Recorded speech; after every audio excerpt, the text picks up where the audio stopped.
Assalamualaikum. Okey, pada kelas sebelum ni kita dah belajar berkaitan dengan serangan dan bertahan dalam permainan takraw. So, untuk kelas hari ni saya akan sambung kepada bagaimana untuk kita merancang strategi menyerang dan bertahan dalam permainan takraw. Okey, basically kamu semua dah belajar strategi serangan, strategi bertahan dalam permainan takraw. So, secara tak langsung kamu dah memahami sedikit konsep bagaimana untuk merancang merancang strategi dalam permainan takraw. Okey. Pada kelas sebelum ni saya juga telah saya telah sebut, okey, untuk merancang kita memerlukan untuk mengenal pasti kelemahan dan kekuatan pemain pasukan lawan. Okey, so perancangan strategi menyerang dan bertahan menjadi keperluan sebelum sesebuah regu memasuki gelanggang permainan, di mana kita perlu rancang. Okey, contoh player A duduk belah kiri atau belah kanan. Saya pernah cakap dalam kelas sebelum ni, mungkin yang akan jadi penghadang mungkin bukannya killer, mungkin dia punya pasukan punya tekong. So, dalam strategi yang dirancang akan digunakan dan diaplikasi dalam situasi permainan. So, bila nak merancang ni, kemahiran asas sepak takraw yang sesuai ketika menyerang dan bertahan perlu kita kenal pasti bagi menjadikan sesebuah regu atau pasukan bersedia untuk menghadapi pihak lawan.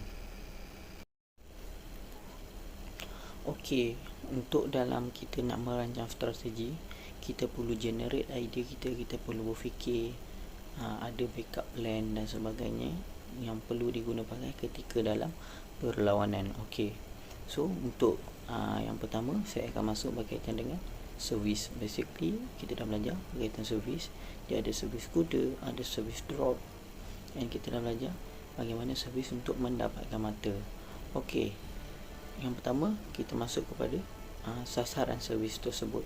Kan kita dah belajar dia punya area di 1, 2, 3, 4, 5, 6, 7, and yang saya ada mention di mana 3, 5 dan 7 adalah sasaran yang mengelirukan.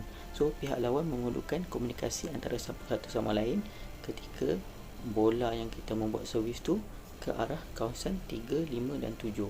So, kelemahan yang mungkin memberi kelebihan kepada pasukan kita di mana pihak lawan yang mengangkat bola dengan kaki kiri.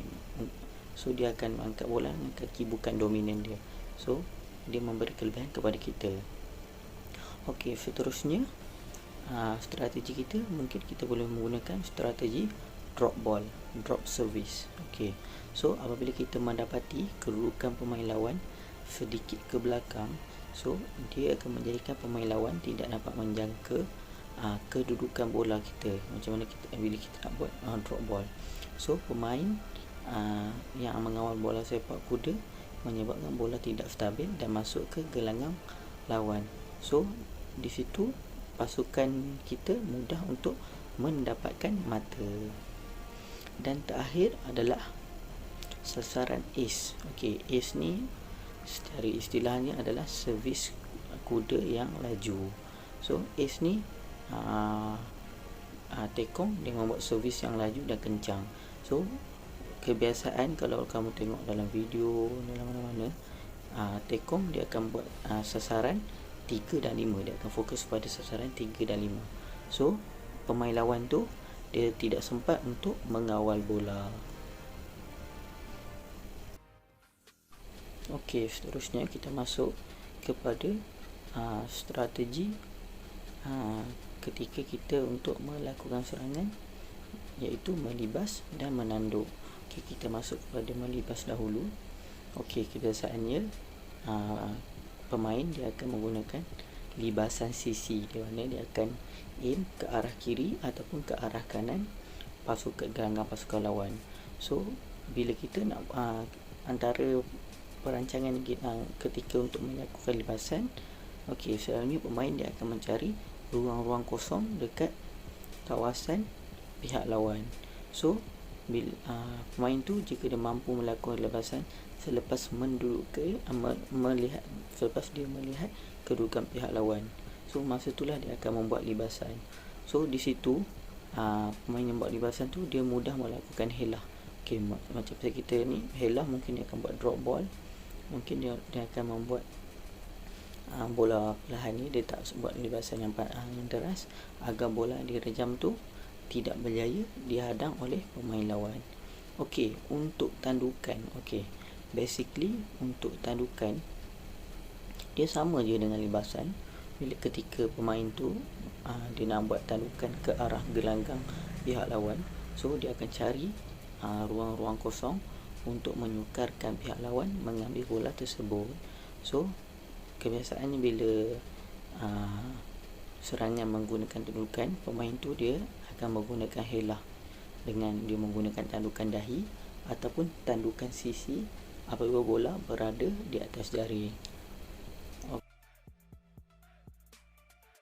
Okey, seterusnya kita masuk kepada mengumpan dan menimang. Okey, mengumpan dan menimang kita juga perlu merancang dengan baik. Okey, kita perlu merancang dengan baik. Kita perlu meletakkan pemain yang sepatutnya. Macam feeder, dia ada kebolehan, kebiasaan dia ada kebolehan untuk membuat hantaran, iaitu mengumpan dan menimang dengan baik. So kebiasaan mengumpan dan menimang ni dia guna kemahiran sepak sila. Orang tu dia ada kemahiran yang tinggi dalam sepak sila. So kebiasaan dia, bola yang kita umpan tu dia mengikut kesesuaian apik kanan. Maksudnya kalau apik kanan tu dia suka bola yang tinggi, macam saya cakap kelas sebelum ni, kalau apik kanan, setengah apik kanan dia suka bola yang tinggi. So yang feeder tu perlu buat umpanan yang tinggi. Kalau bola yang rendah, dia suka buat libasan bola rendah. So feeder tu membuat umpanan bola rendah. So kita perlu, untuk feeder tu kita perlu merancang bagi dia strategi di mana dia boleh dapat view untuk dia menghantar bola dalam pelbagai arah dan situasi.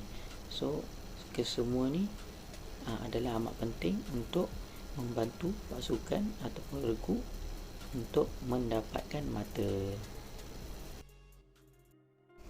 Okey, untuk kita merancang strategi ketika bertahan semasa dalam permainan, kita dah belajar dia boleh buat adangan badan, adangan kepala ataupun adangan kaki.